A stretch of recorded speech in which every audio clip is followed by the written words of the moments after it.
Gye-Nyame Journey Radio. This is a Heart of a Symbol production.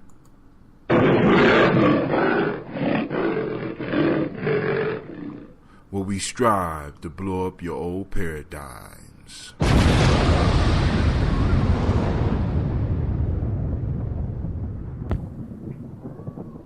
Alright, fam, I want to welcome y'all. Today we are on those tribal quotes. And, of course, those that have been tuning in for a while, you know I haven't done this in a while, but we use this time to look at some of the wisdom from our ancestors, right? We are starting off today looking at Aesop fables. You know what I'm saying? I mean, we use Aesop fables and other fables for this session, but for this whole show, we have been going through Aesop fables for the last, 2.5 years now? You know what I'm saying? And we're able to line up what's going on with Aesop fables with what's going on in the world. You know what I'm saying? Trying to get our vision clear as individuals and as a group. You know what I'm saying? Because a lot of the answers that we need, a lot of the answers that we're seeking, our ancestors left us in the form of folktales, in the form of proverbs, you know what I'm saying, in the form of myths, in the form of legends. You know what I'm saying? Because in these stories, our ancestors did what I call crystallized wisdom, family, and it gives us an opportunity to deal with stuff on another level. It don't have to be personal. Like with the folktales, don't have to be personal. You don't have to take anything that I say personal, you know, and it's not a personal affront to you. It's not a personal attack. But it gives you an opportunity to step back and possibly look at your life, look at our life as a community, and start moving forward. Sorry, so today, the folktale, well, first, before we even get into that, right, we know about what's going on in North Korea. I think it was North Korea. They detonated a hydrogen bomb. You know, everybody is upset. All the other countries supposedly are upset about this, right? Maybe somebody out there might want to call in. We could talk about that. If you want to call in, you can hit me up. The number 614-556-4535. The lines are open. Let me type that in. Well, they'll be open soon. All right. The Dow Jones is dropped. There's another hurricane that's going at about 175 miles per hour. I think it start with an I. Trump announces that in the next 6 months, DACA will be eliminated. A lot of stuff going on in the news. Shouts out to Sister Jackie. Shouts out to Brother Mark Lomax. Shouts out to Brother Nehemiah. Well, we just talking about the folktale. So now, the one I'm using is Aesop Fables, right? It's the one that's translated by George Fowler Townsend.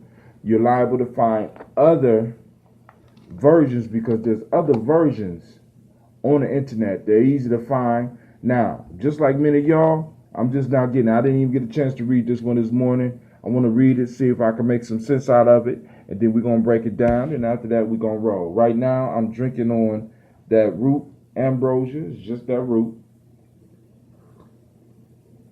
Sipping on it. I need some health benefits, right? I did a partial fast today. Let's go. The geese and the cranes. The geese and the cranes were feeding in the same meadow when a bird catcher came to ensnare them in his nets. The cranes, being light of wing, fled away at his approach, while the geese, being slower of flight and heavier in their bodies, were captured. The geese and the crane. Very, very simple, very, very straightforward. The geese and the cranes were feeding in the same meadow.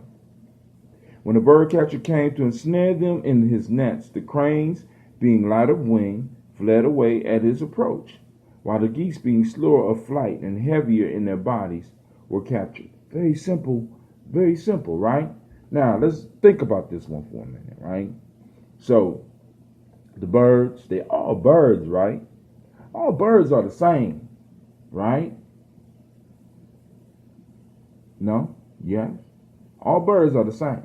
They belong to the same family, right? They're supposed to be helping each other, right?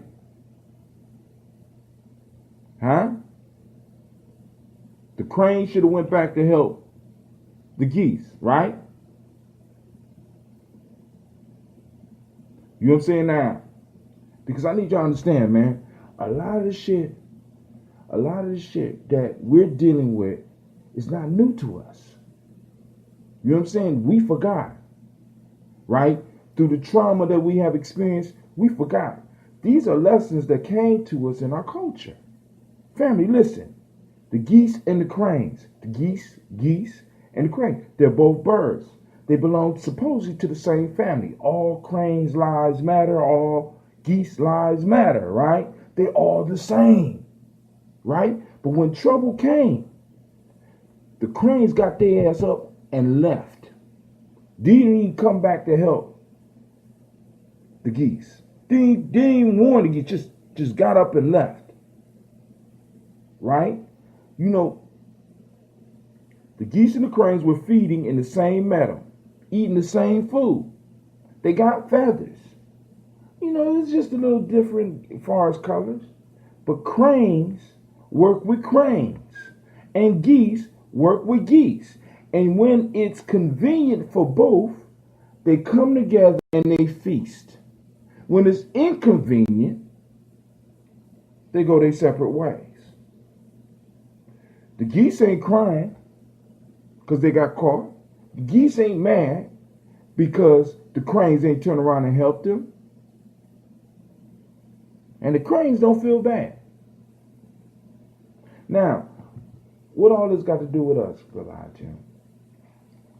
All right, let's look at it. Many of us in our careers, we sitting down in the same meadows with people. We're eating all together, and shit goes down, and we get caught in the net, and we want everybody to be caught up in the net with us. As a people, we in the meadow, we eating with other peoples, and we think that just because, you know what I'm saying, just because, you know, we got caught, everybody need to be caught up with us. Everybody need to be, you know, tangled up with us. Oftentimes, family, it ain't gonna go down like that. Right? See, one of the key pieces I'm trying to get y'all to understand when I keep on talking about this whole cultural piece, family, we got to understand that in many ways we by ourselves here. Oh, we got allies, right? But the allies are like the cranes. When that shit get hard, we sitting in the field by ourselves. We caught up in the net by ourselves. Now, if the geese are going to get free, they can't depend on the damn cranes coming back to get them. The geese is going to have to get free themselves, family. We the geese. In your career right now, you the geese. Right? In your struggles right now, you're the geese. You have been caught in the net. Now, what the fuck you going to do? What we going to do as geese? I'm caught in the net with you. You know what I'm saying? We can sit up there and we could bemoan the fact that the cranes left. Or we could start hatching a plan on how we going to make the best out of the situation we in, or how we going to escape. Very simple. You know, because this is the point that I'm trying to get y'all to understand, family. Listen, history is a brilliant and a beautiful thing, and I ain't saying get rid of history. You know what I'm saying? I'm not saying that, right?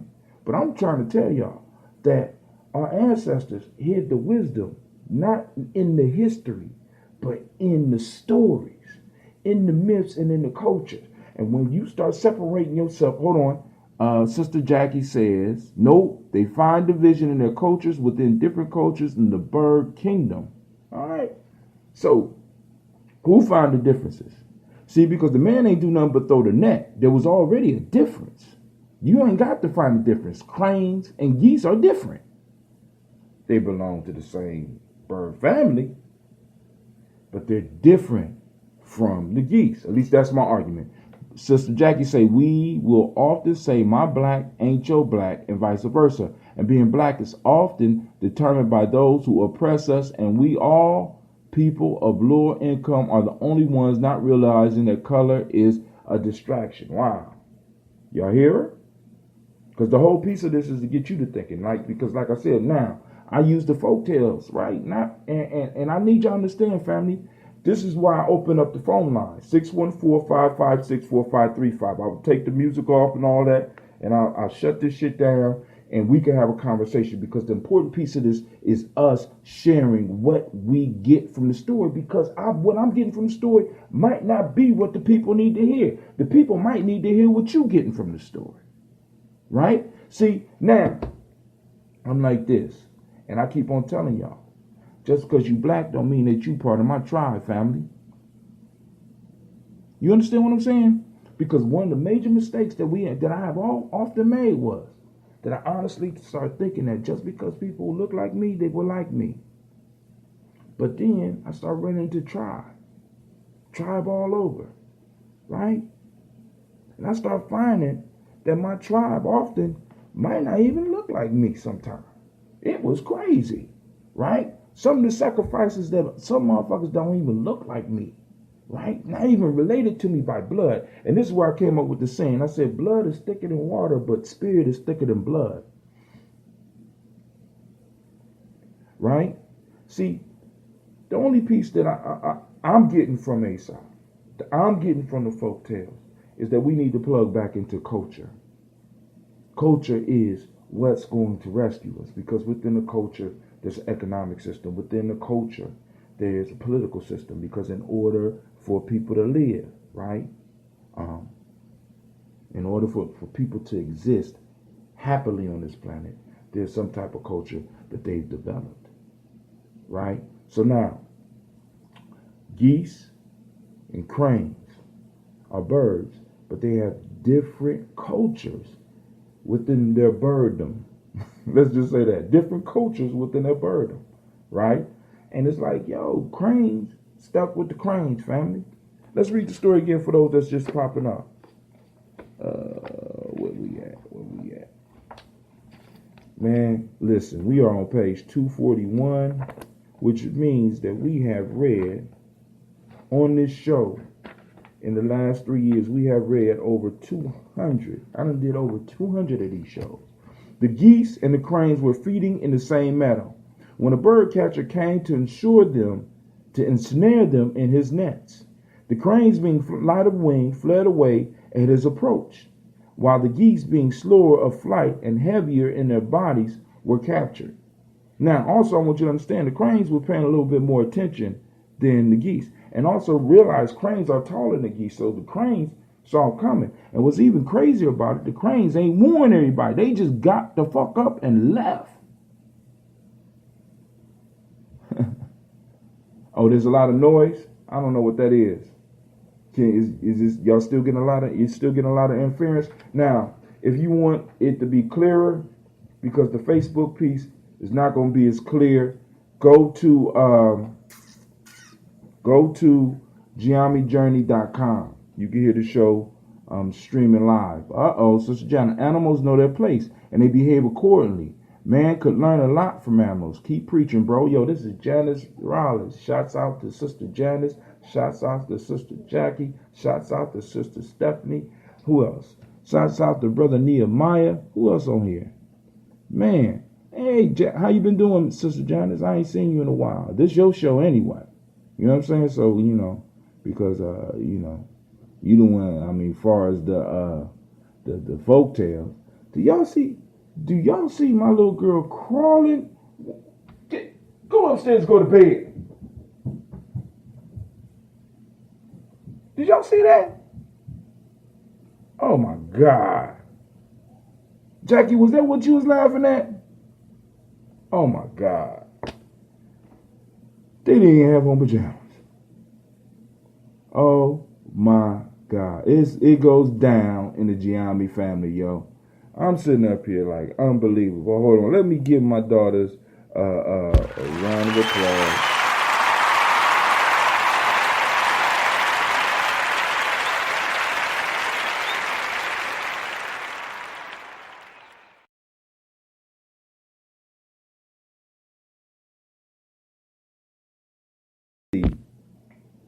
What they was doing behind me. All right. So now that's a real short one, right? That's a real short one. And the piece is, a lot of times, wisdom don't have to be complicated.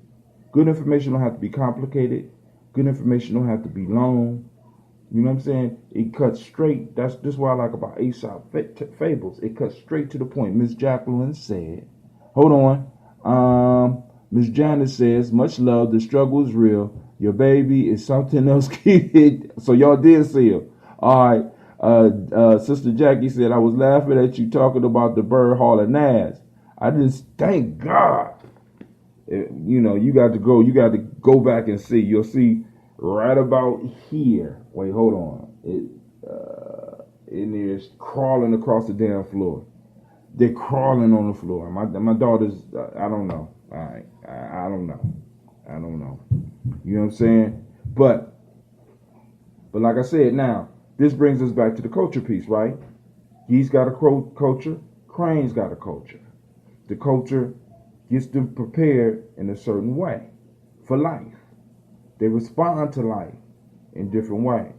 The geese they know they need a little bit more runway to get away. The cranes could just jump straight up and fly off. The cranes are taller. Now, if they work together, it would be a beautiful thing, but they don't, right? Shouts out to Yusef, the incense man. Long time no see, bruh. I'm going to open up the phone lines. Let me go and take off my Bluetooth, and where my phone at? All right, cool.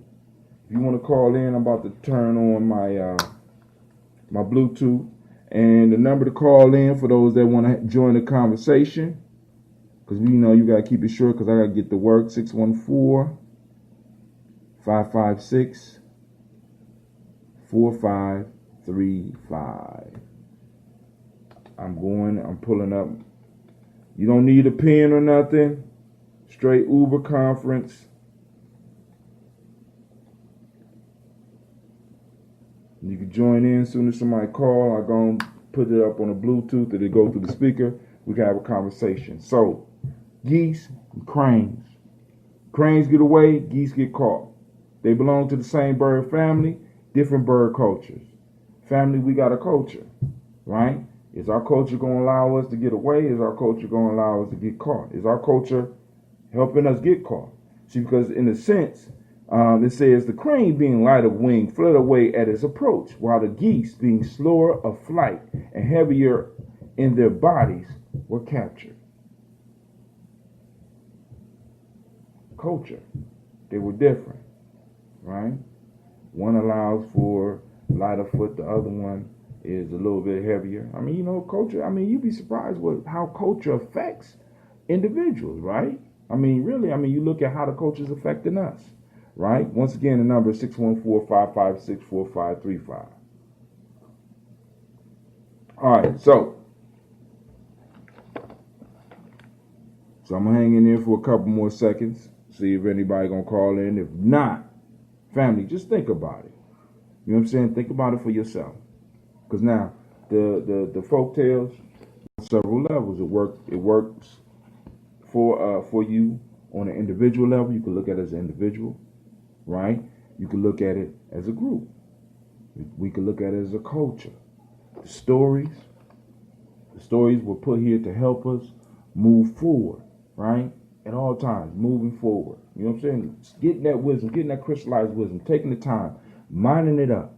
You know what I'm saying? Preparing it and shaping it and maybe even changing it so that we can start sharing the wisdom with our kids. Now, also, family, we got to remember the best way to get people to start learning stuff is through story, right?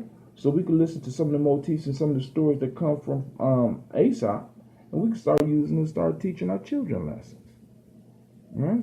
You know what I'm saying? So, hey, this is Will I. Tim, I ain't gonna hold y'all up, man. I am sitting up here. I got off work, and I said, damn, let's do this show. I'm ready to do this show. It's a short, hold on. Somebody just called in. I'm sorry.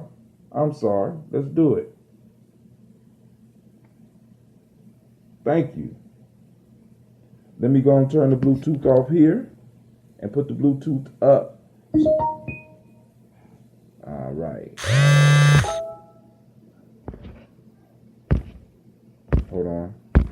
Hold on. You there? Yeah. Hold on. I'm put it on Bluetooth so everybody can hear you. I first got to turn the Bluetooth off on my tablet. There it go. Off. Disconnect. Cool. And now I'm turning it on. Give me 1 second. Boom. Boom. All right. Gye-Nyame family. All right. You there? Yeah. Still ain't coming across them all. There we go. No, not yet. Give me a second. Oh, man. What's going on? Welcome back. I shouldn't have to log in. That don't make no damn sense. Hold on 1 second. I'm sorry. There we go. You should be able to hear yourself now. You up live. So we got Brother Kwame up. We got Dylan Whiteside and Yusuf the Instance Man. Who's this on the who this on the line? This is so funny because it's a delay. Oh, what's up, sis? What's up, Sister Jackie? What's going on? Can you hear me now? Is it delayed now? Yeah, I can hear you. All right, cool. So now you got something you want to share about the story? Man, you are talking some serious preaching tonight, because the main piece that people need to get is the fact that it is not about race, especially in a capitalist society. It's about money and not having money. It's about resources and not having resources. And you said something very important in the beginning of the discussion where I came in about history being so important to our story, and we're not, we kind of shrug it off. We listen kind of in a rhetorical, we don't even really take it in, you know what I mean, as part of our everyday and how we grow. Oh, we have been taught to sit on the sidelines and not participate in history. You understand what I'm saying? It's like right. Everything is supposed to be more about it's not really for us. You know what I'm saying? It's great for us to be able to have the discussions and be able, because I'm listening to the dates and more into the story, the story of history, rather than just the facts. You got a lot of people that get caught up in the facts, and getting caught up in the facts and shit will keep you off the lessons that are important in history. That's what I believe. But. Right. But the other thing is that they also intellectualize it, and then that becomes another power play between us instead of us going together. Like, I got a piece, you got a piece, and we can put it together and solve the puzzle. You know what I mean? Instead of some one person trying to always dominate and be the leader, and amongst us, they always talk about how we're from queens and kings, but you need a few of the common folk in there, you know what I mean? We don't have enough of the common folk in there. So that is the reason I go to that, because that's why I offered the piece the other day about the warmth of other suns, about the Great Migration.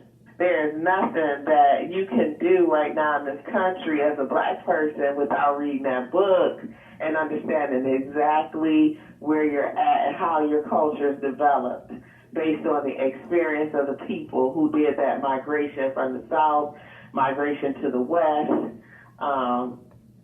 how that played into it. But also, the other thing I wanted to share tonight is, for those who did not see that movie, The Free State of Jones, is one of the most important movies you will see.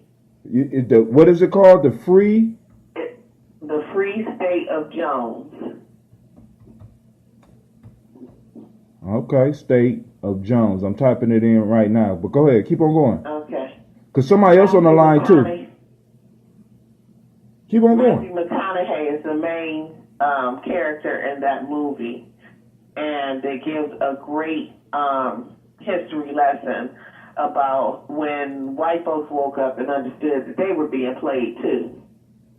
Oh, okay. And they took that movie, they put it out there because Matthew McConaughey was in it. You didn't see many commercials for it. You know, they ain't pumping that much, but it was the best movie of last year. It's one of the best movies of our time, period, because it's so much truth about them waking up and how we came together in this area, I think of Mississippi, and his wife, who was a black woman, ended up owning more land than the white folks because of their crusade down there. But you have to see that movie. It's a true story, and it was one that I didn't know, but it certainly explained a whole lot of things about abolitionism and, you know, the abolitionists at that time. But I ain't going to hold the line and dominate. I just want to put that out there. It ain't about, hey, this family. Hey, meet my other sister, Lady J. What's up? I know you on the line. You trying to be quiet, but I know you. Come on, girl. Where you at? I'm here. I'm excited to be joining you. Feels like old times. Go ahead. Just in reference to what the caller said about the Great Migration. Once I read up on the Great Migration, she's absolutely right. I understood better where my people have been and how we got to the position where we are now, how we got to the condition where we are, and it gives me some insight on what we need to do to elevate ourselves. Just from studying the Great Migration.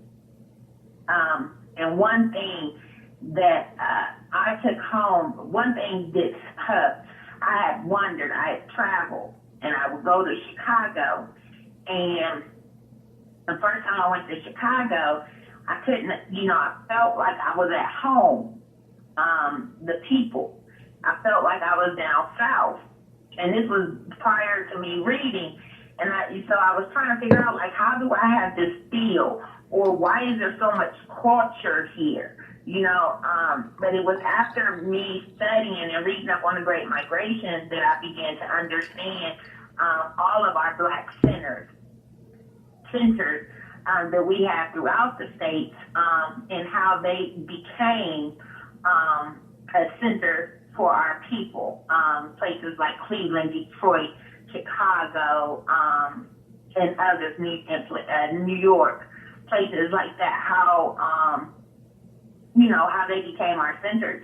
I began to better understand the Harlem Renaissance, the Great Awakening that occurred at that point, and I felt liberated for the simple fact that many of these things occurred with respect to the Great Migration immediately following slavery. So it didn't take our people long to build up communities. It didn't take our people long to turn inward. It's a great piece that, our children should study, and we should study as well. Then it was just with reference to the abolition movement. One thing that stands out for me, or one thing that I took away from studying that movement that is not taught in our book, and that is that we would believe that those individuals were fighting for equality when in fact they weren't. A lot of those individuals were just fighting against slavery. It wasn't that they believed that we could be equals or that we should have citizenship to the magnitude that we were that we should have, that it was our right, but that we shouldn't have been enslaved. So just some things that came to mind while the caller was speaking. All right, now I want to say this. One of the things that we can definitely do, that I believe that we could do, because some people saying it's too low. I'm trying to adjust the sound. I got my speaker, I got my thing playing. So I'm gonna figure out how to get this to work all together. I'm still working on it, family. You know what I'm saying? In a minute we'll be able to do this show in the studio. But hey, now one of the things that we have the opportunity to do is in each one of our communities, because I already talked about forming a black government, forming our own government. You know what I'm saying? You know what I'm saying? I'm just like, as a people, culturally forming our own government, right? We already got the mechanism for that. But another thing that we need to really start doing is taking over the education process of our children. I know people say this all the time, but we really have to start educating our children, because we talk about what they should be learning, right? But the fact of the matter is, if we're not teaching it, they will not learn it. You know what I'm saying? And we have to find ways to get this stuff in the curriculum, because there's a way we can do it. You know what I'm saying? There's ways that we can do it. Go ahead. So in reference to that, I want to say, you know, and this is my constant argument, is that if we agree that we need to educate our children, as a teacher, as a teacher, I believe anyone can do that, you know. But I think as an educator, that does take some training. And I believe that one thing we have to push for is we have to recognize, if we are going to have, if we are going to build, we must look at those areas where we are underrepresented, and education and teaching is one of those areas. But encouraging our children when they want to go into these fields, to encourage them to do so, because we're underrepresented. And I will say, as a teacher, every year that I taught what I wanted to teach. I've used I taught the standards, but I've used the means that I wanted to use in order to teach said standard. And I don't think that a lot of people do that, but I think that if there were more minorities, more people who look like me in education, that would happen more frequently. But it at this point it doesn't, and people believe that there is some type of manuscript on what we're supposed to use to teach, but they didn't give us that. What they did was just give us the standards and say, this is what you teach. But I say that to say, again, that we have to promote and encourage our youth to go into these fields where we're underrepresented, including politics, including policing, including these areas. And in reference to what you said about building our own government, I believe that we could quickly and easily take over if we had more people, if we cultivated more interest in those areas. Now, I'm going to say this. For those people that's having a problem hearing it, I just typed up the link. Go to Gye-Nyame.com. You can listen directly on the site.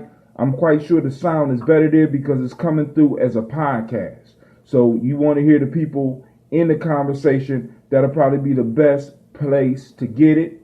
It still might be a little bit low because I got to find a way to patch the sound directly in like I used to, and I'm working on that. Now, but I want to say this because it's like a lot of times we got to teach towards the standards. Now, this is the question. What are the standards moving us towards? It's sort of like we're the geese, and with the story, we're the geese, and some of these standards and some of these things that qualify us are the nets that's keeping us caught. You know what the standards are moving us toward? To be honest, and this is why our children should be soaring and excelling, is it's moving us towards cultivating our own, it's moving us towards coming up with our own understanding and evidence to support. It is asking us to be strategic in our thinking, and our kids have that. They have those skills. They lack some other skills and some other, like, motivation and things of that sort. But when I look at the standards, when I go through my standards, which I do often, I'm looking at it. So, I mean, what I take away from it is my job is not to teach a kid what to think, it's to teach them how to think, how to be political thinkers, how to be able to figure out, is this argument sound? Is it not sound? How can I use what they're giving me to come up with and formulate my own thesis, my own understanding? How can I put it into my own words? But then again, the most important piece that I see in our new standards is political thinking. Political thinking, be able to determine when someone's giving you bull crap. You know, I tell my kids all the time, your textbook, it is not a primary source. It is a secondary source. Somebody wrote that and they weren't there, so they're biased. Our kids need to know how to recognize bias, and I think that that's something that our standards is encouraging and promoting. All right, now I'm just like, listen, when I say, because it's like black folks have certain things that we need. And I hear you about fitting our kids into where they need to fit into. But I'm kind of wrestling with the fact that some of the stuff that we educate our children towards that we honestly think that we need, I don't think that we really need some of that shit. That's just me. You know what I'm saying? But I honestly believe. Going to ask that question. And I honestly believe that, like, for going back to the folktale, bringing it back to the folktale. You know what I'm saying? The geese and the cranes were feeding in the same meadow. When a bird catcher came to snare them into his nets, the cranes, being light of wing, fled away. We got a net that's coming at us, and I'm wondering, are the standards that we are being given, are these standards designed to really? Because it kind of goes against everything that we have been taught, that this system would throw standards out that will move everybody towards a liberated way of thinking. When we know capitalism is about making money and taking advantage of as many people as possible. You know what I'm saying?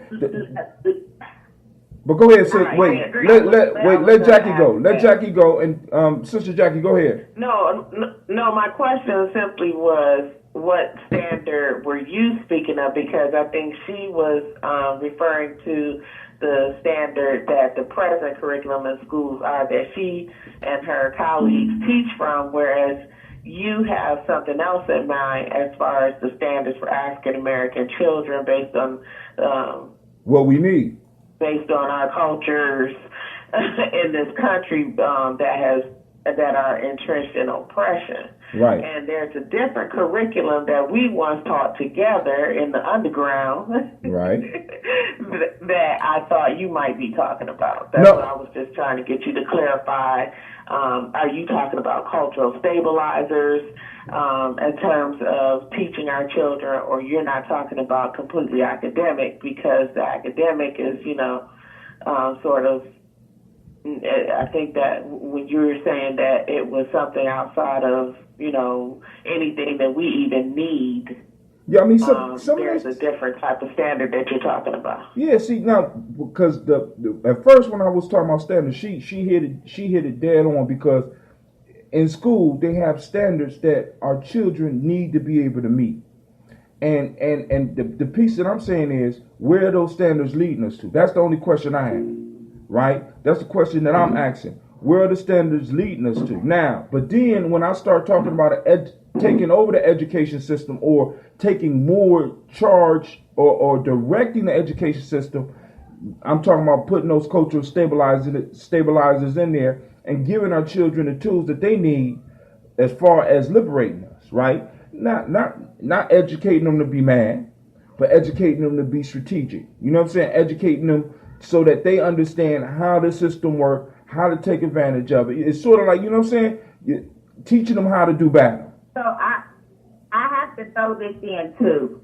I believe that as a teacher, parents send their kids to school for schooling. It is what it is, but it is a parent's job to educate their child.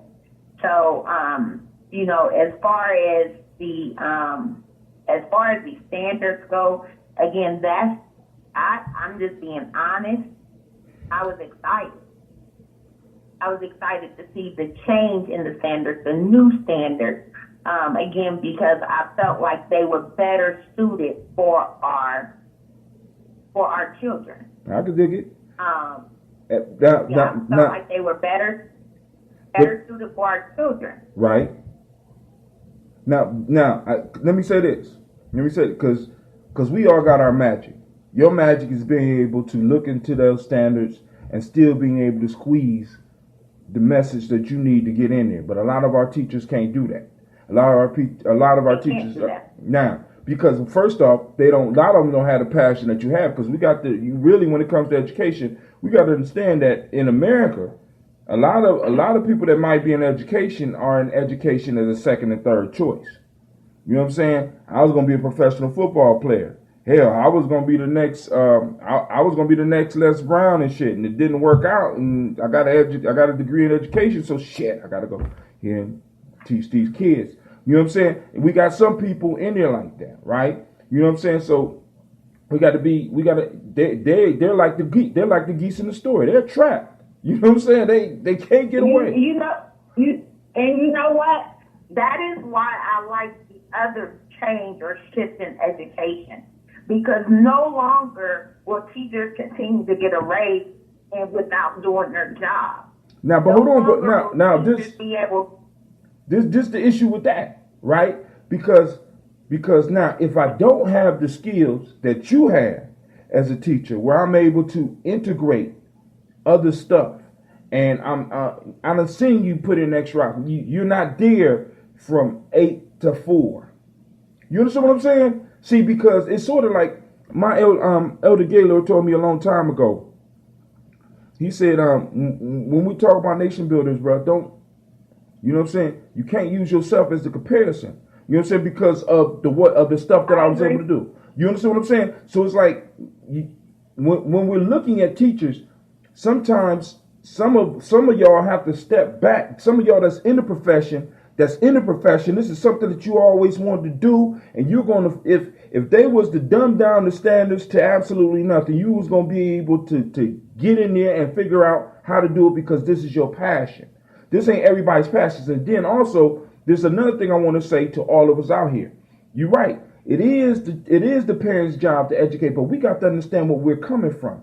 We're coming from a group of individuals who have been beat down for the last 400 years, who have not been allowed to compete, realistically compete with anybody. Because every time we have tried to do something, the rug was pulled out from up under us. We are coming from a people where that, according to the statistics, and don't get mad, but they say that the average black woman is only worth $5, and the average black family is only worth $1,700.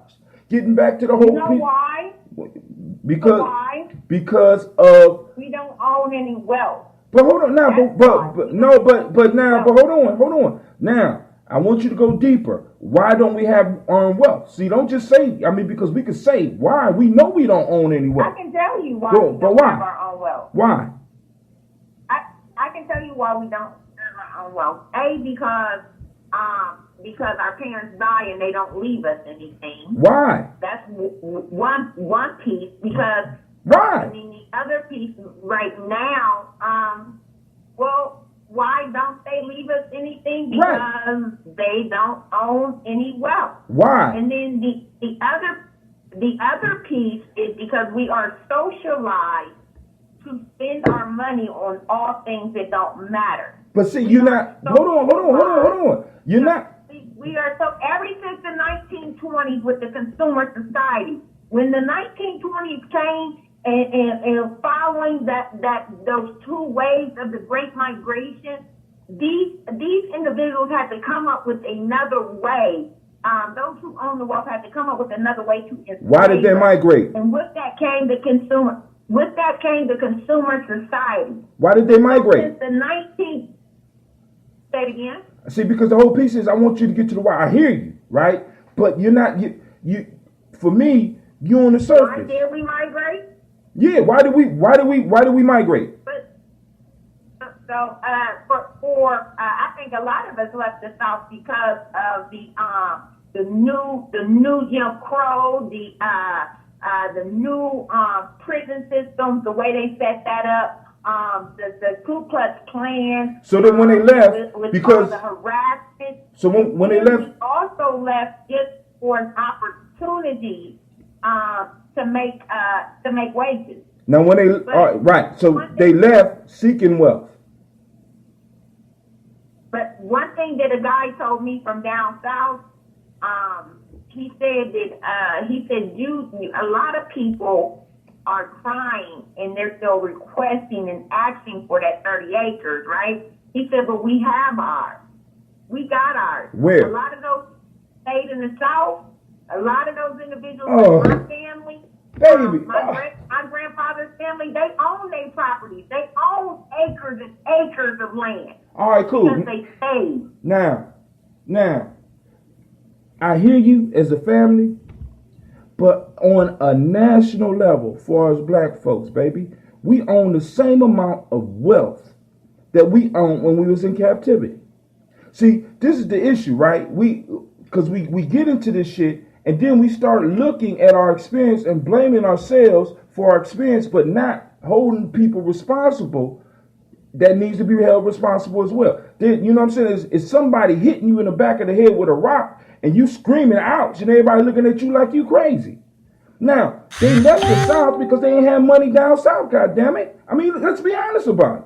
They didn't have money. There was no way for them to build wealth down South. If they built wealth down South, at any given time, somebody could come and take it. Hold on. And they built wealth. They what? A lot of people stayed and built wealth. Even during that time down South, white people, see, blacks weren't what America are you? See, this people who were poor. Blacks weren't the ones that were poor. There were so many. Even if we look in our historical, Did you just hear the statistics I gave you? Now, the average black woman is worth $5. You know what I'm saying? Take the credit cards, take all the weed, take all that shit away. It's $5. You look at the average black family, shit, they don't even got how much the black man is worth. You take the average black family where it's a man and a woman in the house with children, we're worth less than $1,700. Why? You see what I'm saying? I mean, it's cool for us to, because we get on this shit and we be like, why? Why wasn't your grandfather able to establish wealth? Why wasn't your great-grandfather allowed to establish wealth and keep wealth? I get what you're saying. I do get what you're saying.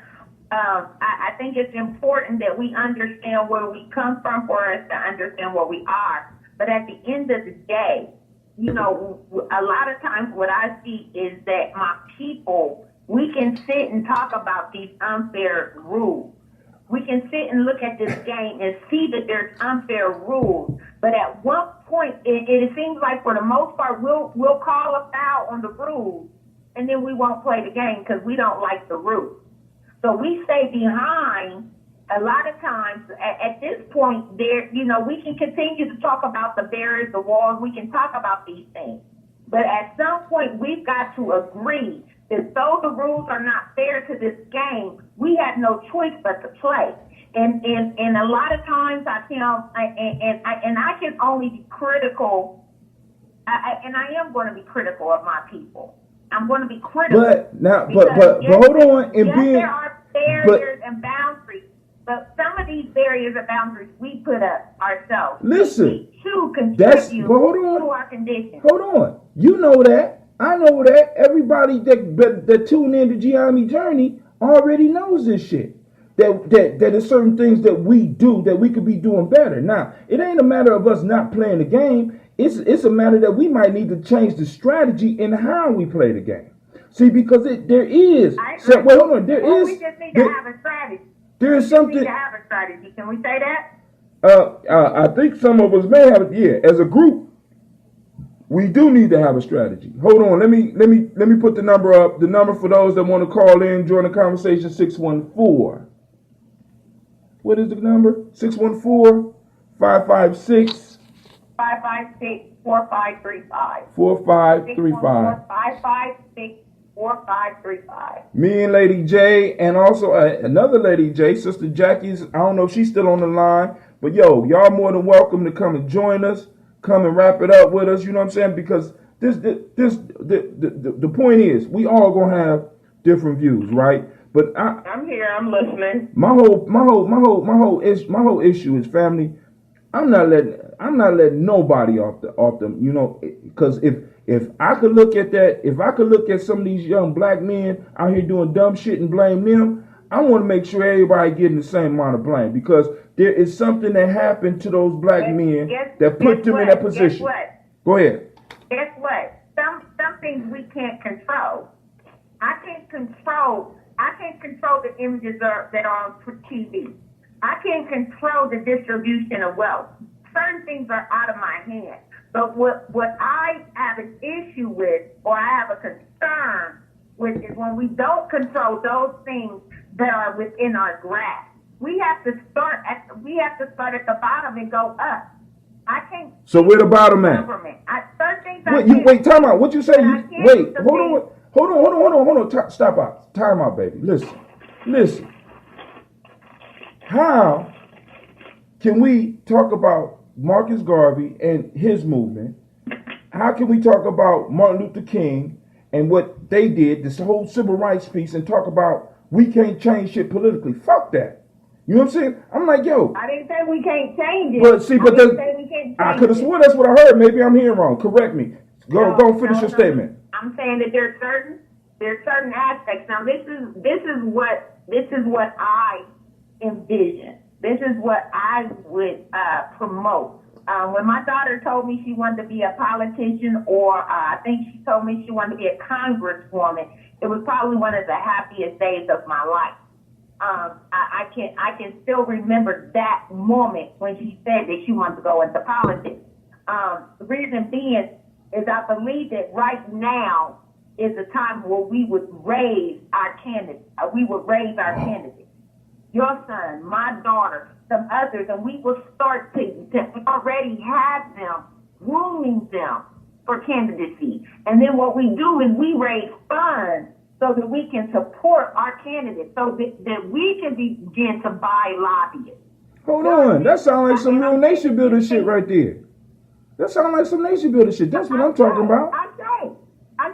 But hold on. Hold on 1 second. Hold on. I want to send shout out to Brother Kwame. He said something about the Bacon Rebellion. I hope he adds some more. I want to apologize to Sister Vanessa. I'm trying to work on the sign. We're still working on it. Sister Jackie's still online, and she's still writing. If we don't teach it, it won't be taught. Brother Kwame said, institutional racism guards against blacks taking over such institutions. Other teachings and trainings our children doesn't make for our empowering ourselves. Nonetheless, we need to go into the respective disciplines for our own best interests. I want to send shouts out to Paulie Knox because there's one of the younger people out there that I want, you know what I'm saying, if you got something you want to say, Paulie, because I think he's still in high school. I appreciate you for at least stopping in. Brother Calvin, once again, Brother Kwame, once again said, when we properly learn a discipline, we not only understand the purpose of their standards, but moreover, we can do other things without much thought to their insignificant standards. And I think that's what you was leading to, Sister Lady J. Kwame also said, one is educated at home and trained to meet standards at these school systems. Now, this is one of the pieces I want to bring up about the school, because we kind of got off the school. But as black people in education, we have to understand that ours go farther than just being, we are not only teachers, we are social workers, we are uncles and aunts. We, you know what I'm saying? With the kids that's there, that are hungry, we have a bigger responsibility than just making sure that they're able to reach the standards. You know what I'm saying? Because our parents can't be there. We have to acknowledge that. You know what I'm saying? I mean, when you really look. You know what we do? You know what we do? What I do, why I became a teacher, is because I'm zealous. My job is to give hope and still hope where there is none. Need to think, man, caller. I hear you. Go ahead. And that's what it is. That's what our children. Whitney Houston said it best. I believe she said it best when she talked about our kids need a sense of pride. Just imagine, I know my principal, you know, I've been very fortunate, very blessed that the universe has done me well with where I taught at previously and where I teach at now. When I look at the staff in my building, we're represented. African Americans are represented. When I look at my principal, she's African American. When I look at my vice principal, African American. You know, and you can sense it. You can see it working in our building. We got a building where not only can our kids come and go to a store and get dish detergent, clothes detergent, clothes, supplies, things for their home, but their parents can come and shop at that same store. If they don't have uniform, we got a boutique. We give them a uniform. I see some, and that comes from her because she understands some of those things a little better because of who she is and where she comes from. And you can see it working. Same thing at the school where I was previously. I wouldn't have brought my children there, but I seen black men every day dressed in ties. And my son, being that I am a single mother and his father is deceased, I knew he needed to see that. We are doing some things so well. But what my argument is and what my plea is that more people will continue to support their children when they decide to go into fields and stop telling them things like, you don't make any money. Because that's where we're needed. Now, we hold have on. to look at what's needed. Hold on. I feel you. But you got to remember, the American way is about that dollar. And we always got to remember that. And this is why it's important for us to start really grasping our culture, because in our culture, money wasn't primary. But in this culture that we bringing our children up in, money is primary. Right? So we have to start, that's why I say we got to start taking control of the education, because this is where politics can help us. Right? Who says that we have to give the regular test to our children that other people have to give to theirs? Who says that we got to have grades set up the way that it's set up? If we start taking political power, we can start deciding and having a say-so in how our children are educated. If we know that our children are starting school behind, why are we rushing them through school? Why do we believe it should only take 12 years for somebody to become to graduate? What if it takes 14 years? You know what I'm saying? Why we don't have a structure set up in our community so that we can start getting our kids what they need? Because we know they can't get it at home, because if I'm a single parent and I got multiple kids and I have to work to support that, and my rent is, because we all are paying more to live than that. You know what I'm saying? We got more stuff, but we all paying more to live than we used to have to pay back in the past. You know what I'm saying? So I can't focus on my kids in the way that I used to. So in schools, we need to make sure that we are giving the children the extras that they need. But go ahead. You know what? That's not that. If we understood, we looked at our children the way they did prior to these child labor laws and things of that sort. If we understood that they were wealth, we would make the time. And I think that it's easier done than said. I don't think that it's so hard. Supervision, things of that sort, yeah, I get that. But instilling, going back to the basics, it don't take much. Treat everyone how you want to be treated. You are no better than nobody's no better than you. Think basic. But basic. But hold on. Can I jump in for a second? Yes, go ahead, sis. Go ahead, Jack. One thing that I wanted to share when you're talking about education in our country, as far as it pertains to our children, one very embarrassing thing that needs to be said is the most affluent, the highest concentration of affluent African Americans in this country are here in Maryland. Yeah. They reside in Prince George's County. Yes, they do. Send me some money. That is one of the lowest education systems in this state. Are you serious? Maryland has been the number one education system in this country for years.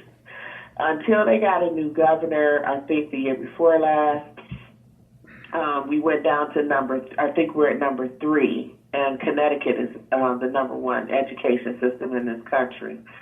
And I say that to say that while we are having wealth or riches of some sort, material things, we're really not as wealthy as we think. Because I say that because if you are affluent, then you have time on your hands to teach your children whatever you want to teach them.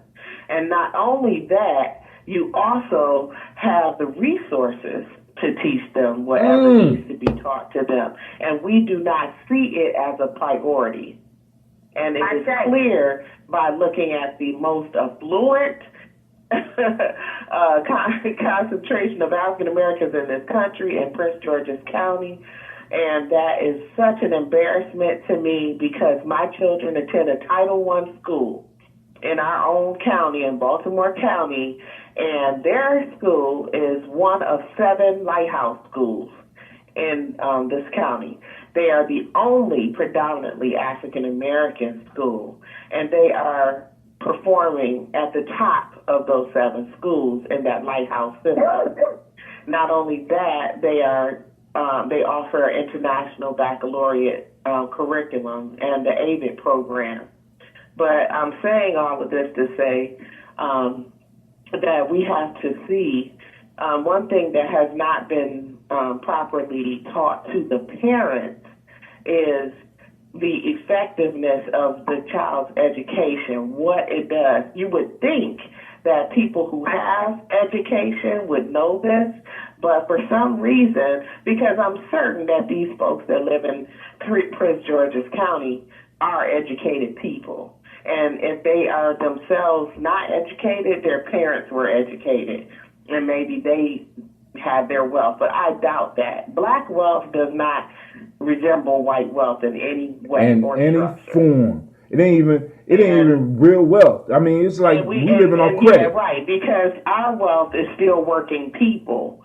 And that means that you're working so hard to live in this community that you can't afford to not be at work to, take time with your kids or make their education important to you. They should have one of the strongest PTAs anchored in their education system down there, but they do not.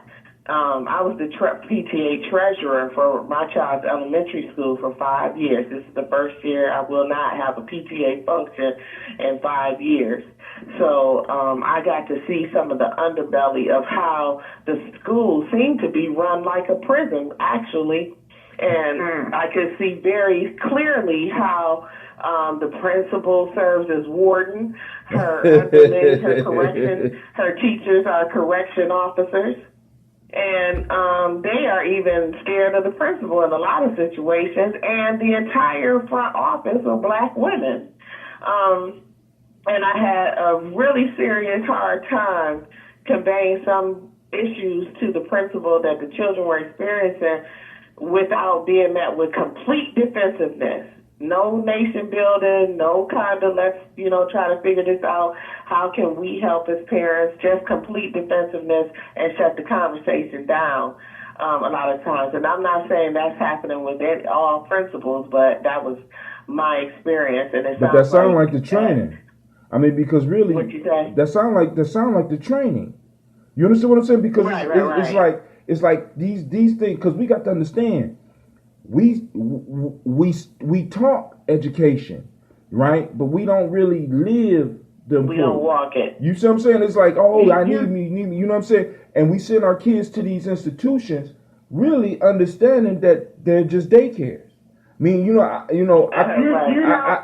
have an issue. I done have parents who have actually told me not to call them on their job about their child because this is their goddamn job. Don't call me on my job about my child. Oh, but let me also make this point that the highest performing education system in our state is in Carroll County, which is a predominantly white working class community. Now, you juxtapose a white working class community with supposedly our most wealthy black folks in this country, and something just ain't working out there. Where is that? That is the science that is trying to be worked out. How is it that this working class community is making sure that their kids are excelling, whereas in our most wealthiest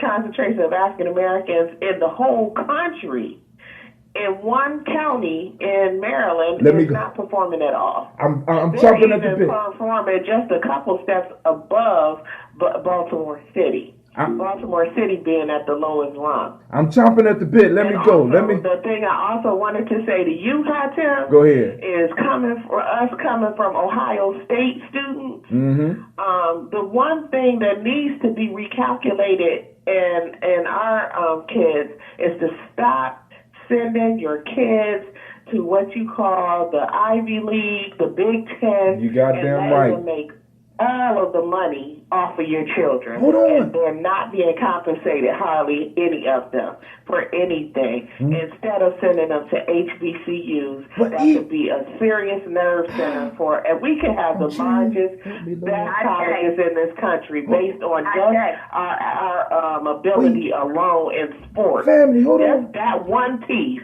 has built Columbus, Ohio. You goddamn right. Wait, family, please.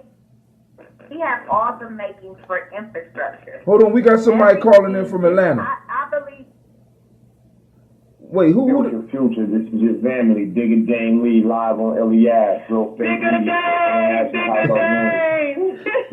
What's up? My boy! Who that? This is Jackie. Nah, not Yes, Jackie. it is. I got to call Nikki. I called New York and let them know Digger Dame been brought out the dark. Yeah, I'm resurrected. The Most High has been gracious to my truth, and I'm just here to rock with my family, man.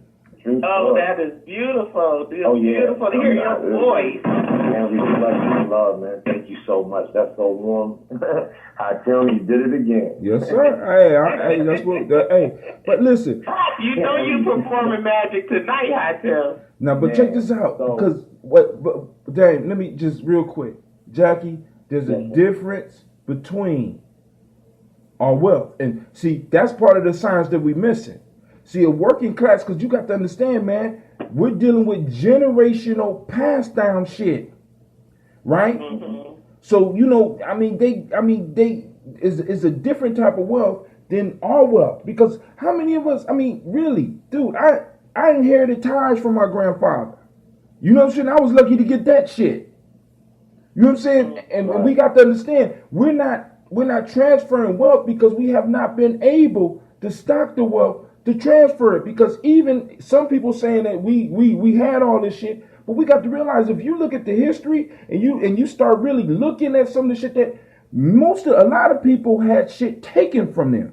Most of us, if we was to go and do research in our family, we would find out that wealth was taken from us, or idea that produced wealth was taken from us. And we have to understand that shit. So when we're looking at and we're measuring ourselves and we're weighing ourselves against others, we need to understand that we can't.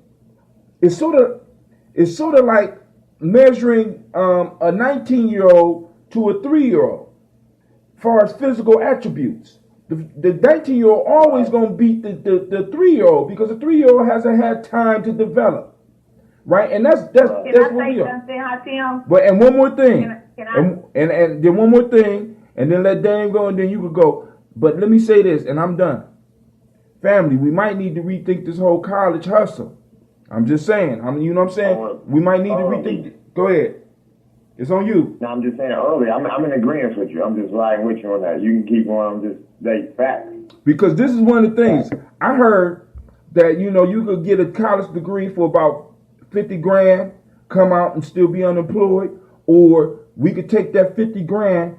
If we got a garage, we could go buy one of our children or a couple of our children a 3D printer, allow them to experiment for 4 years. You know what I'm saying? They'll come out being able to produce income. See, because we done lost the idea that what school is supposed to do, right? Because college it used to prepare us so that we could live. If you look at the curriculum that Booker T. Washington put forth, it's a lot different than the curriculum that's being put forth right now. We're being trained to work for other motherfuckers. Booker T was training people to start developing shit for themselves. You know what I'm saying? And we're sending our kids to the... But go ahead. Can I say, Hatem, I totally agree. However, I do believe that there are, again, in order for us to have infrastructures, we're going to need trained individuals in all fields. So that means we need our own doctors. We need our own educators. We need our own engineers. We need everything. And certain things are going to require you to go to college. To go and get specialized. But we're not. But we're putting all our kids up and saying you need to go to college. I agree. You know what I'm saying? And that's something. Damn, you better jump in, dog. You better get aggressive. Yeah, I'm gonna wait till mommy say her thing because I want to make sure we're respectful. I just got this last thing. I just want to keep that we have to remember, and I'm gonna try and make this real short. But the Negro speaks rivers. This ain't the first time we done had our legs cut off from under us. This ain't the first time. It's every time we pulled ourselves up. And I want to say that it goes with the very fabric of what they say it means to be an American. And part of that is that you would pull yourself up from the bootstraps. When I'm thinking about those Europeans that came over here, we didn't have no options. You know, that wasn't an option for many of us, but for many of us, it is, and it continues to be. Many Black people continue to come into the United States with this vision of being able to pull yourself up from your bootstraps. That's the only thing that they have promised us. And so I want to say that we can break every chain. We have all the tools. We have the means. We have the intellect. We've been doing it. We invented. We made this country. We sure did. And I ain't leaving it. Shit. And following slavery off our continuity. Let me share a concept with y'all real quick. Because it's a lot of correctness, and then there's a lot of shit that's really sensational practices that's been greatly adopted. There's a lot of wives' tales. Real life is all this shit is made up, man. Like the whole concept, right? It's all made up. And unfortunately, I'm telling you on some real shit. Like right now, on some human real life, just pay attention. Look at everything around you that you didn't create in real life right now, wherever you sitting at, standing at, whatever. Look at it. Whatever it is. It's a concept that you ain't got nothing to do with, but somehow you're in this, you know how to utilize it. You get manipulated by it. It gives you emotional sensations. It makes you feel heroic. It's a bunch of shit. Script. Everybody got a script. Everybody got a script. Talking about the red pill. You feel me? So me losing my son woke me up. Whether it's a pill or drink, whatever. I'm just saying, I know for a fact that if you didn't create it, you adopted it. Or you got subjected and impregnated with a thought that you feel is comfortable, right? But that's what they talk about when they offer you the red pill or the blue pill. Comfort. It wakes you up to see that this is just a facade. Or I go back to sleep.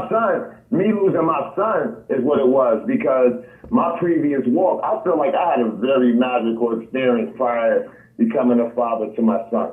Like, I just feel like I did things, like, just because I wanted to, I did them, right? So the way that my son transitioned, it left me with questions. I had to reshape the whole concept from God to all. I had to reshape it. See, when I look at things outside the truth, I got to respect it as a parasite.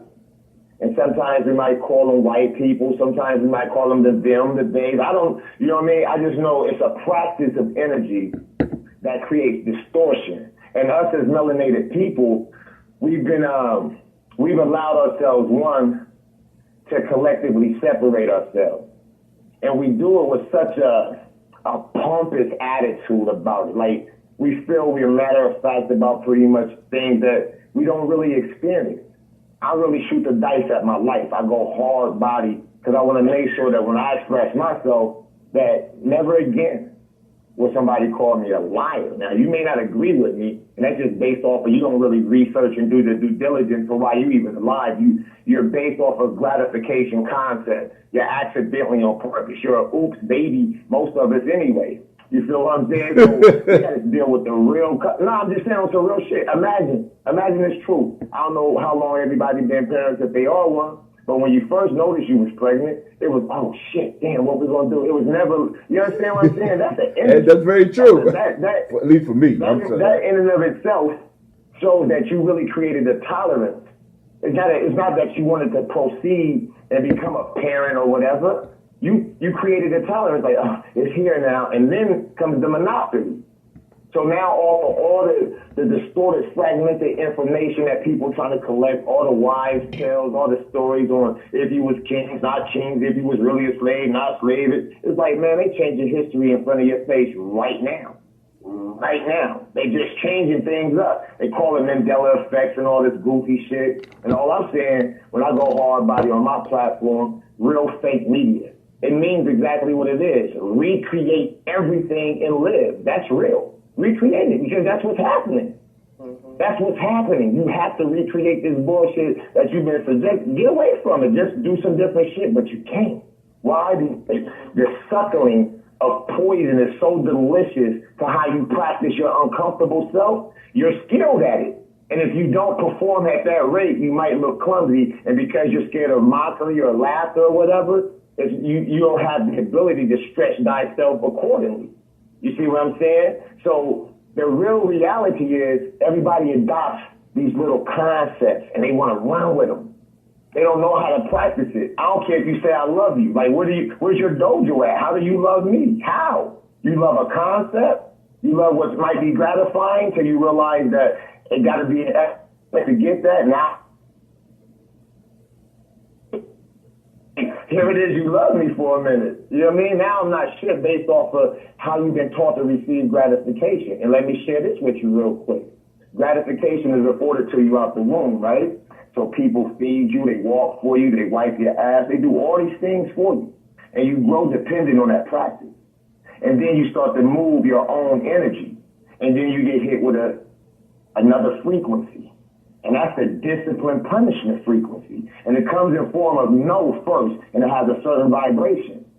Now, this particular exchange, it creates in all of us what made us a lying, manipulative expressor. Like, this is what we do. You learn how to manipulate to get back to the point of gratification, because you're now being taxed for what was once given to you.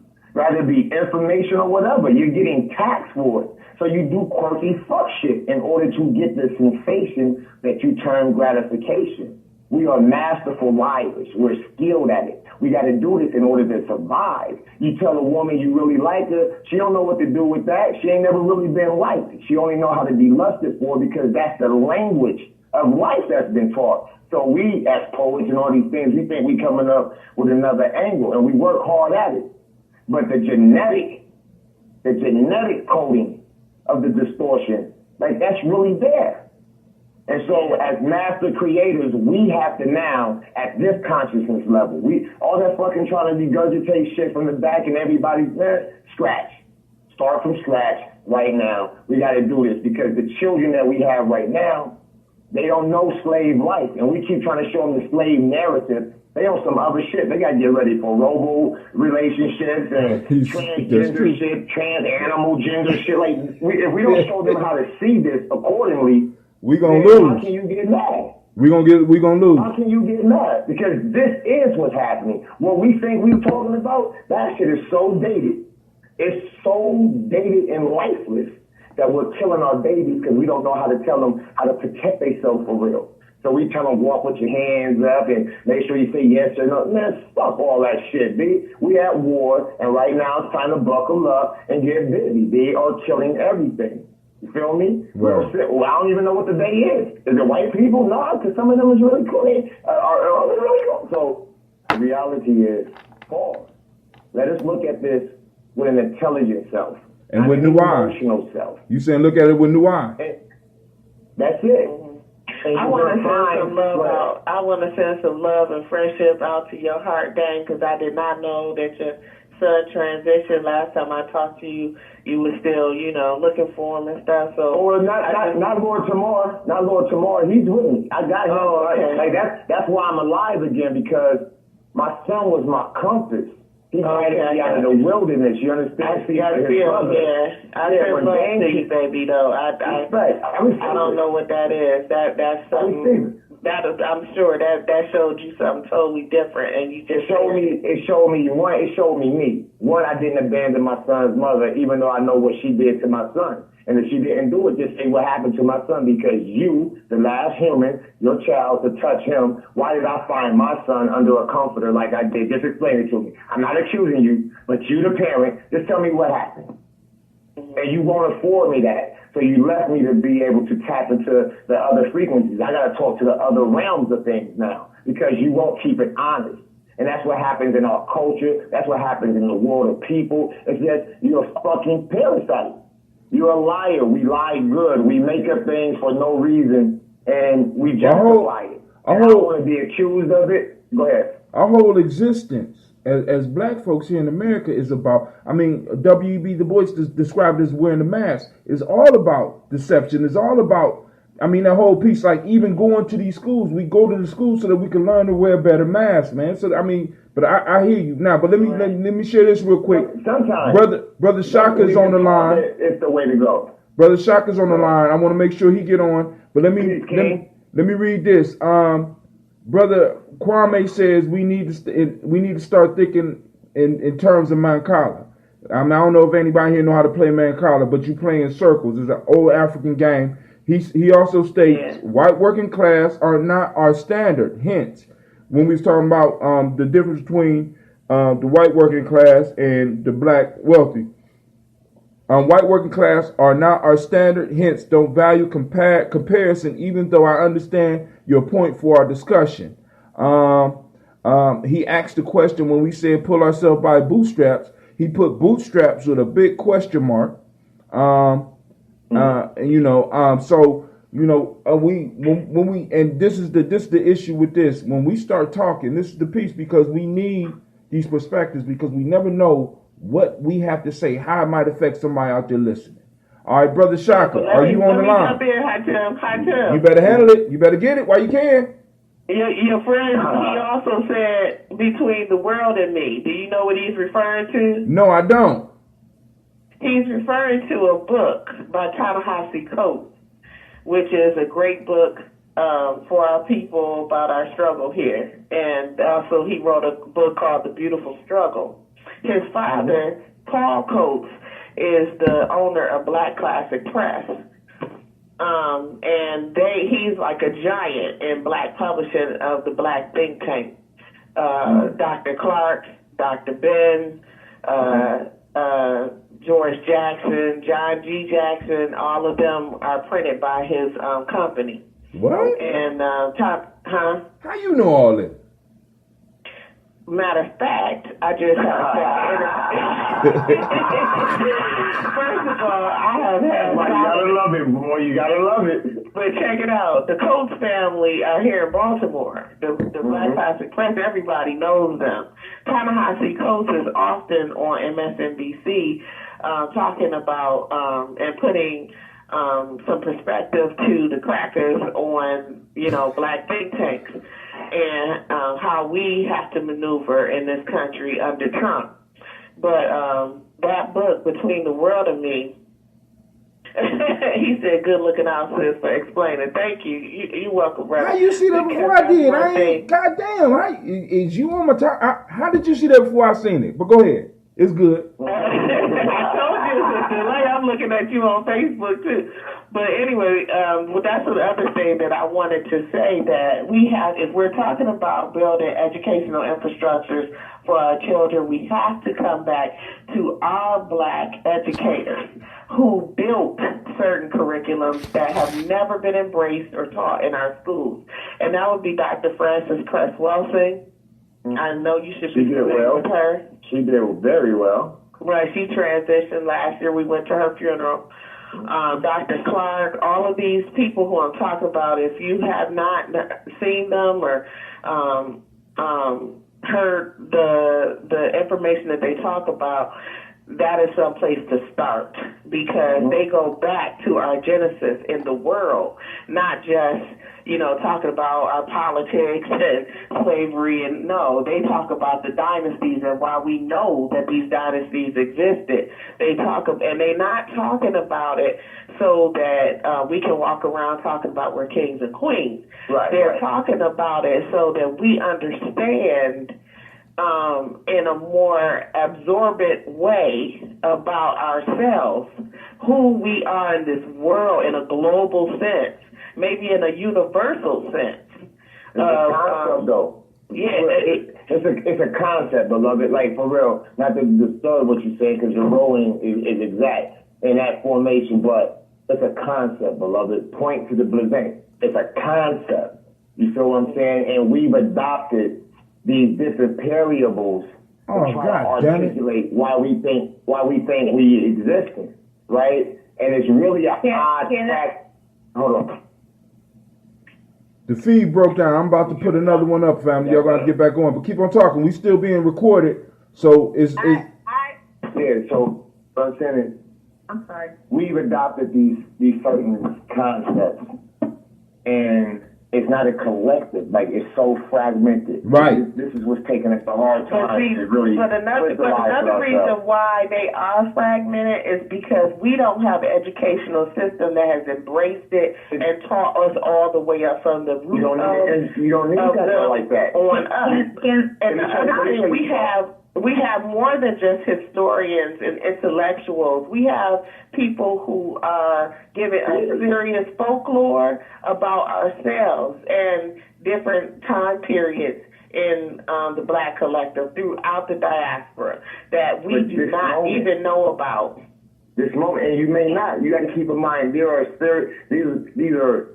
serious situations that's presented in order to create gaps in how information is going to travel, if you want to call it that. Information is only an application of something that was told to you before you practiced it. And if you don't practice it, if you don't utilize it, it's really not information. It's a soundbite that you're carrying around, kind of like that digital cemetery in your pocket, right? We just hoard things because you're lost in how you even got introduced to thinking you was going to learn something. It came in punishment form. If you don't read this right now, you got to think how this shit really got subjected to it. Because I look at my son as, I'm a homeschooler, and I just put him over in the little Latin Grammar Academy because I wanted to see him compete.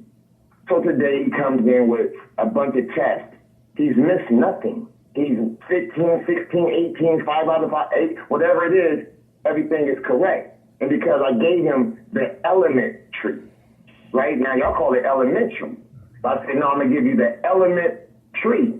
And the element tree is your building block. There's 4 things right now, majorly, that dictate why you think you're doing anything. You got some numbers, you got some letters, you got some shapes, you got some colors. And they come in little sizes and stuff. And now these variables are going to dictate how fast you go, what you think you eat, and if it's good for you, if it's bad for you. It's a symbolic type of expression. And so because we all see symbols and colors and shapes differently, it's not a real agreeable thing. You find a way to agree. And sometimes you can only get so far with that because you're not really agreeing. You just don't have a reason to conflict until you realize you may not receive your form of gratification. It's that element. Go ahead. Brother James, Shaka, how you doing? Peace and blessings, beloved. Give me some music, man. Stop playing now. How you doing? What's up, bro? Definitely will. But let me chime in, man, because what you're saying is very fundamental, and I want people to understand that. I mean, from my perspective, I believe that we need to focus on teaching the process, the processes. And that's what a lot of young folks are not really getting. So they're just kind of like going on their own imagination. All right, I want to start a business, but bam, I don't really know how to, so I'm going to just get these cards. Well, I don't even know what business to start. I just want to have a business. Right. Right. But even with that, I know how Tim was saying something like he inherited some ties from grandpa, right? And that's really a gesture. Like, had that been before our right now moment, that would have been like that shit. Like, damn, I got the ties, my nigga. Like, oh shit, because it's language that ties, right. That ties say something. That's why he know how to do all them beautiful knots and everything. Goddamn right. People over the last couple of years, like, nigga, I'm gonna preach this shit. So I'm not just wearing a white man bow, right? Let me apologize to my ancestor before he strikes me down. I appreciate the ties, but I was just bringing that up because we talk about, you know what I'm saying, you know, I don't want to leave my son ties. If that's all I got, that's what I want to leave him. But I want to leave what you do. Exactly. I want to leave him what I do. Real time, real life.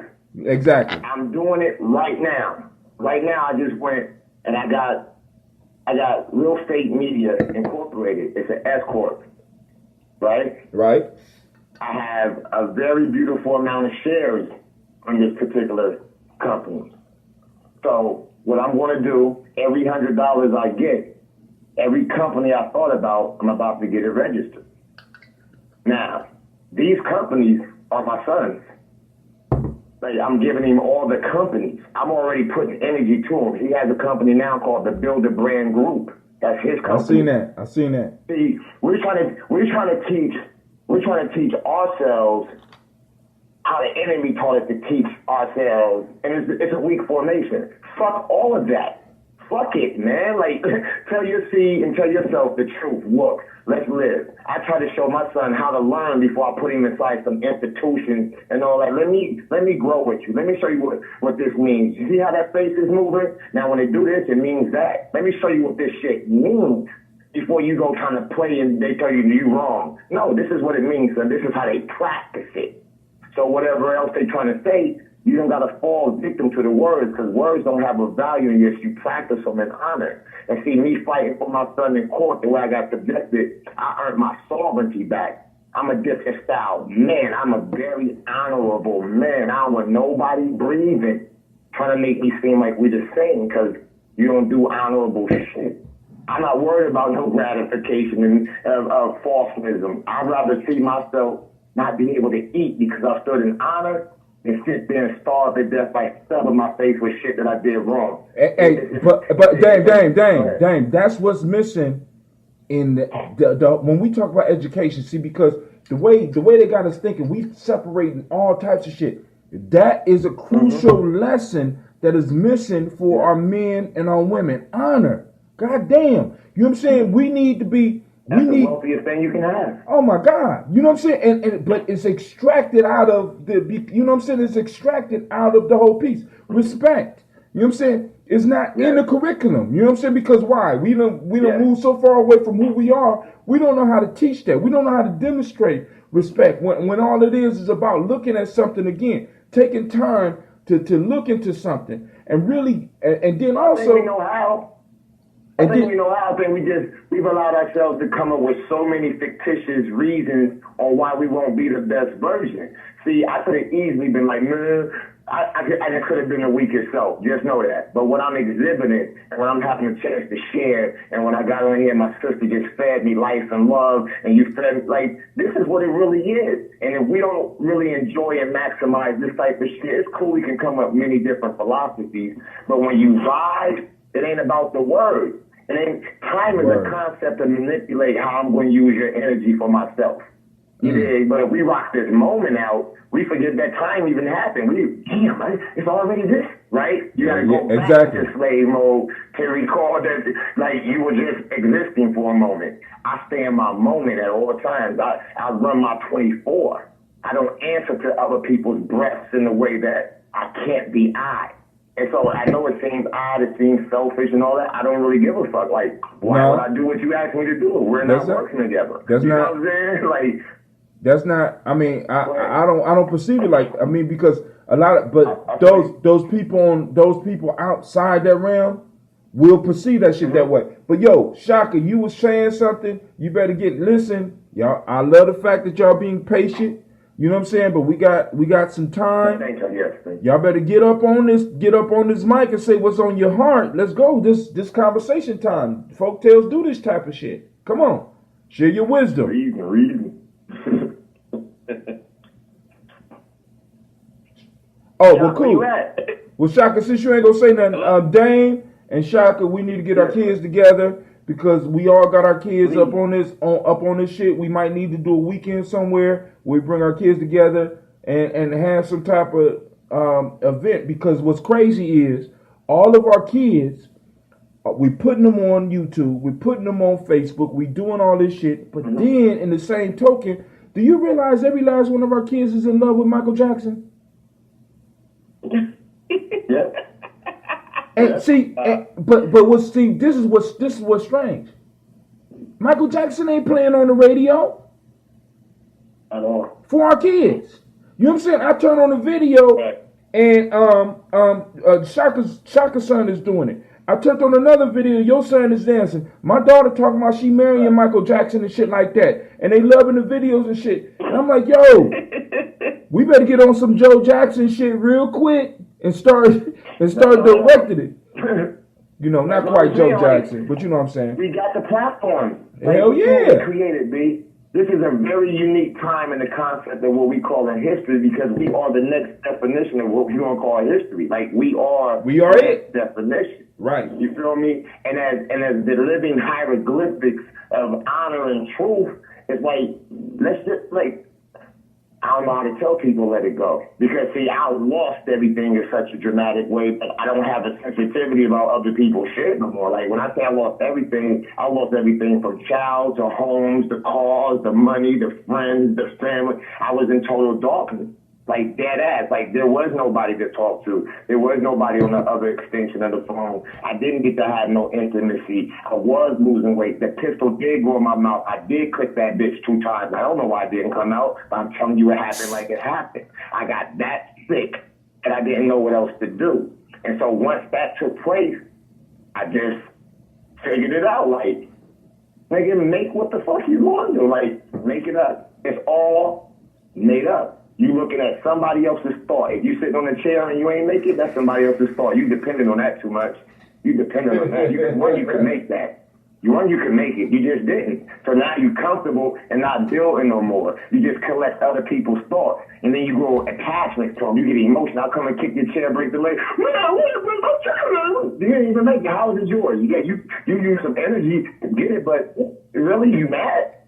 Like, let's think about how we adopt other people's spirits and don't maximize your own. That's slave mentality. Hey, master, our house is burning down. Master, like, you ain't even got a house, homie. What is you talking about? You don't got no house over here. How our house is burning down? And that's how we're really looked at. We sound odd. So right now, as you're starting to wash the planet with all these different types of rains and stuff, you're going to get hit with a loitering charge in a minute, because like how Tim said in the beginning, we ain't got no land. We don't have any property. We don't own nothing, right? So they're washing things out and saying, I own it. You're going to get hit with loitering. Once you get hit with loitering, they got to confiscate you. Where are we going to put you when we confiscate you? Well, we might put you in a concentration camp, or we just might shove you in these little plastic boxes where a whole like 3 bodies and whatnot. We're going to just get rid of you. It's not we don't need you anymore. I don't care what color you are. We don't really need you. So if you're not creating, if you're just a consumer, they don't need if you're a parasite, we're going to find you. We're going to find you. And I feel like we as men, women that's melanated, let's vibrate. Let's show what this compressed sunlight really looks like. Let's vibrate. You'll find where the parasites is at, because they're going to get sick. Yo. Literally. Hey, I'm going to take it to this level right here. Right, right now, I am organizing a webisode series that really puts on the spotlight to a bi-coastal artist society. So I want to talk to y'all further about that, because I really want to start shooting like the little segment to be able to go into post-production very, very soon. So, it's just a tremendous time in the arts right now, performing arts in our regional, what's happening in Cleveland, all of that. So, just need to, kind of put something together all the way. And keep this in mind, we got an outlet for that too. Tukey Williams' daughter, Tanya Davis, we interviewed on our radio show, YLP Radio, last Friday. And she offered that we be partners with her on her new network. It's called the New Network.tv. I want y'all to check that out, because we're now in a position, we're not going to really be auditioning for concepts and trying to, can you please? All we got to do is come up with product, greenlight it, and put it on our strip. That's right. We have platforms. we have platforms. And Tim, continue. I ain't used it yet, but make sure you tell your audience and your family about that gummy thing, because that's very important. Shit. I ain't went hard yet, but I know where you at with it. Right. Because I went to it, I just ain't activated. Hey, now we talk about the gum rope. See, basically this whole internet piece that we on, right? This is like scissors to cut the net, because I was talking about the story before. The story is called The Geese. For those that's just tuning in, what sparked this whole conversation is the story about the geese and the cranes, because this is called Folktales for Grown Folks, where we have real conversations and we go and we look at the crystallized wisdom that our ancestors left us, because the shit that we in, we have our ancestors have already been through and already left us the answer. So I'm going to read the story to you real quick. It's a real short. The geese and the cranes were feeding in the same meadow when a bird catcher came to ensnare them in his nets. The cranes, being light of wing, fled away at his approach, while the geese, being slower of flight and heavier in their bodies, were captured. Now, just imagine that you're the geese. What do you need to get out of that? You need either a sharp beak or some scissors, right? One of the things that this internet provides us with is scissors, so that we could cut the net to get the fuck out of the trap that most of us is in. Like what Dame is describing, when you hear Dame describing it, if you can't hear nothing else, hear the fact that he's talking about being caught in a net. A lot of us are caught in the net of this illusion. And our ancestors talked about that. They called it Maya, right? The illusion, the veil of Isis. Yes. And this is why, oh shit, you're absolutely correct. Listen, I'm glad you said that. I don't want to cut you off, but the reason why I'm chiming in, that's how I figured it out. I started dealing with this program called Maya. It's a 3D program. And when it went down, I ended up teaching myself Cinema 4D, which was another 3D program that converted me into Blender, which was an open source. So when I started dealing with this 3D world and using green screen at the same time, I'm telling you how they taught it. We learned life through composites, concepts somebody came up with, and they gave us visual soundbite, and we translated it as a form of light, and we started mocking concepts that didn't exist. We became part of an illusion based off of how it was introduced to your visual psyche, and then followed up with a soundbite called word that had no definition.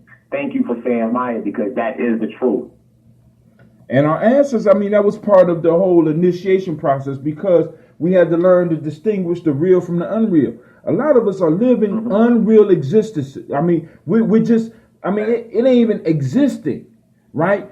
Parasites, as he described it earlier, parasites are living off of us. Whether that parasite is a next door neighbor, whether that parasite is somebody. Think about it. You work, and before you even get your check, somebody already sucking on that shit, right? The whole piece is we're surrounded by these parasites that's consuming us. And because we're caught up in the illusion, we think that we have to be there. But what I'm trying to tell you is this internet, because Dame is in one place, Shock is in another, Jackie is in another, Lady J is in another. We got all these people at the same time being able to come together and share ideas. This is the power of it, and we need to use it before they cut this shit off, family, because y'all got to think about this. Y'all got to understand, this shit was not available, and it was individuals like Shaka and especially Dame, because Dame have this ability, and this is what I love about Dame. Dame could meet you one time and remember your ass. So Dame will be in California and hook up with somebody that he met with me and be like, pick up his cell phone before all this YouTube shit, be like, yo, cuz, what's going on? Blah, blah, blah, what's going on? And man, I'm sitting out here with 7 guests. You sitting where? I ain't seen 7 guests in here. Boom. And he link us up. And then the nigga go all, he'll be in places and you got these, how can I put it? As a culture, we got to understand how we fit into the culture, right? Dame is like a messenger in the culture. Shock is like a messenger in the culture. And it's like when you start understanding where you are in the culture, it makes it easier for you to do what you're doing. Because even before, yes, sir. Because really, when you look at a lot of our lives, man, we've been living a magical life in a time when we were supposed to either be dead or in jail. But each of us in our own way, we've been able to travel. We've been able to enjoy ourselves. Why? Because we've been embracing the culture. We've been grabbing on to pieces of the wisdom, and the wisdom will take us to different places, man. And family, what I'm saying is, this internet allows us to share this wisdom, right? It allows us to grow together. It allows us to share, right? Because right now on the line, I got more people on the phone line than I got on the goddamn podcast. Somebody else want to say, got something to say? You better, Shaka, you better stop saying you got something. You better just say it, dog. You know how it goes. Yo, quiet as kept. I'm gonna tell you what. Dame Lee is like the Afro samurai of Columbus. Like, wow. When you look at the level of talent and the level of creativity, I'm saying right now we need to be animating the stories and really documenting. Like, I mean, the 6 degrees of who you got on the line right now. There's some amazing stories. There's some amazing creators on the line that really need to right now collectively get our stuff on a more substantial level and get it noticed and get it seen out there, because especially in the Midwest right now, it's not going to be difficult to get a Netflix deal on something that is really showing a level of creativity and professionalism. And that's all I'm with it. Like, I'm with it. Whatever I can be a part of to do it the right way, correctly. Like I say, my son is dependent on every truth I share. Everybody I let him touch up. It's like, if I co-sign it, he's going to take that as the truth. And I don't want nobody breathing to make me a liar. So it's like, yes, I'm with creating and showing him, like, this is a very possible way to save us. Right? On some for real. Like, and it's happening. We can save us. Oh, man, and it's happening. You know what I mean? But fam, look. Yeah, we can save us. Unfortunately, well, you know what I'm saying? As Dame Lee said, I had to step back in the slave time and look and be like, God damn, the time has went. I want to think. Yes, you know what I'm saying? Because, you know, I got to get up. I got the kids depending on me in the morning. You know what I'm saying? And you know, I got to be fully present. And family, if you have children in schools, take some time and go up in there and inject yourself into that shit, because we got to make sure that what our children is getting, even if you don't agree with it, you can at least teach your child to direct that energy towards what they need, family. We got to get involved with our children's education. We got to prepare the next politicians, because listen, I'm not used to losing. See, one of the worst things that ever happened to a lot of us is this. Well, to the world is this. They put all of us in sports programs when we was young.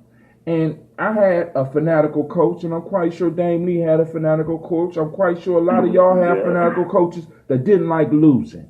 And I don't like being on the losing team. So when I turn around and I look at my race, I don't like losing. And I'm not going to continue losing, because that's not what the fuck I come from. So I'm putting the call out to everybody, family. It's time for us to start growing. It's time for us to start getting better. It's time for us to start putting these strategies to work. Like Dame Lee say, the platforms are here. This shit, I ain't gonna say it's leveling the playing field, because these motherfuckers got a 400-year head start. But I'm a bad motherfucker. But the funny part about it, and I got some bad brothers. Go ahead. They got a head start. They got a head start of playing with the illusion. You gotta keep this in mind. Whenever you do something, that's exactly what it is.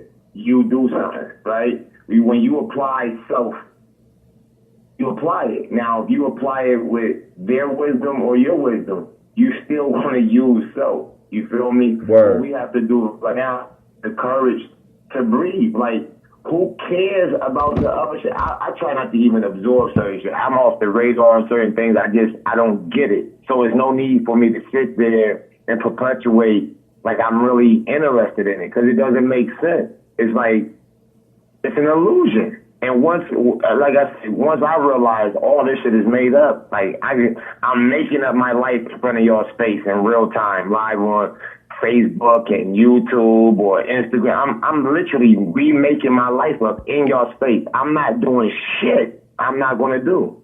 And this is a fact. I'm not doing it. But everything that I can do, y'all see me pumping that. Rather it's graphics, rather it's music, rather it's my son, rather it's me, myself, rather it's my nephew. I'm going to try to show the people that I love what the definition of love really is, because I trained myself. I'm on my martial arts of love right now. And it's not about he called it martial just a arts. physical exchange. It's about really being fair to each breath. Create life, man, by not mimicking parasites. Just don't mimic the parasite. Your dialogue, your expression, it is going to all change. It's just going to all change, man, because it doesn't go together. Go ahead, beloved. Can I say something before we say goodnight? Yeah, baby, go ahead. Because you have been more patient than I even knew you could be, girl. Say what you want. Oh, so I have thoroughly enjoyed the dialogue. My cup surely runneth over. I do want to just say, in respect to the Head Start, there was no Head Start. We were doing it long before they even started, which is why they play so many games. But I do want to say this today. I've been looking through my curriculum.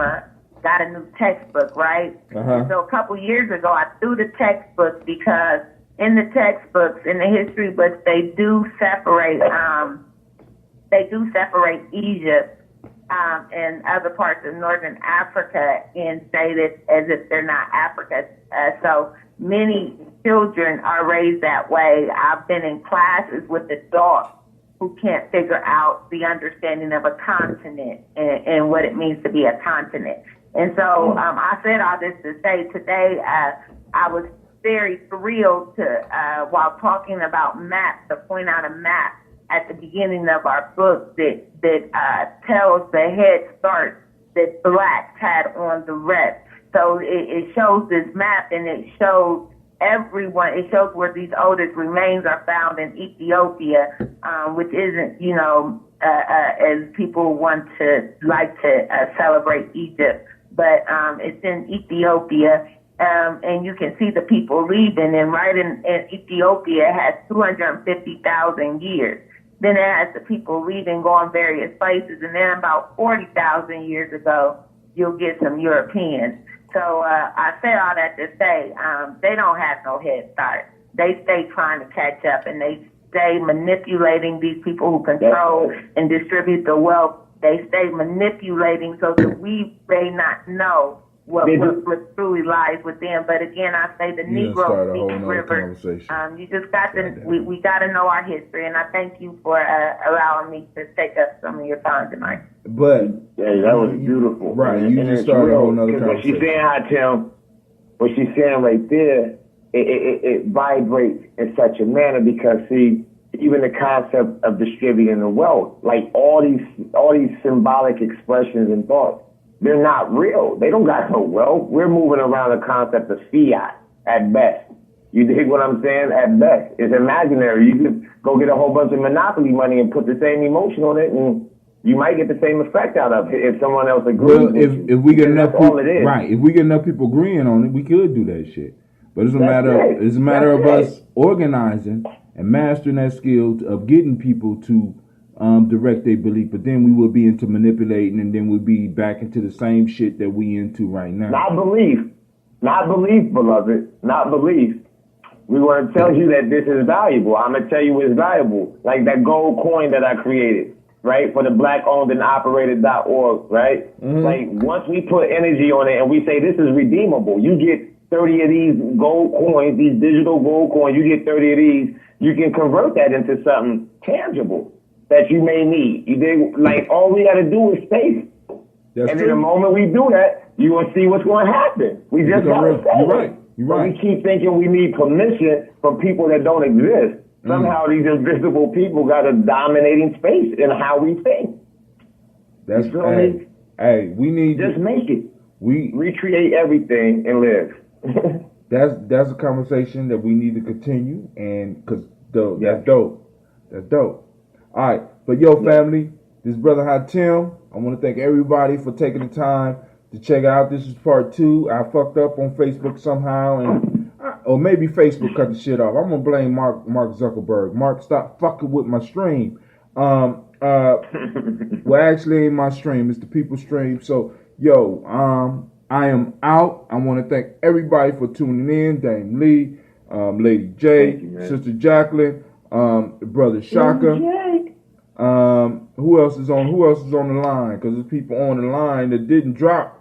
I want to send shouts out to Brother Kwame.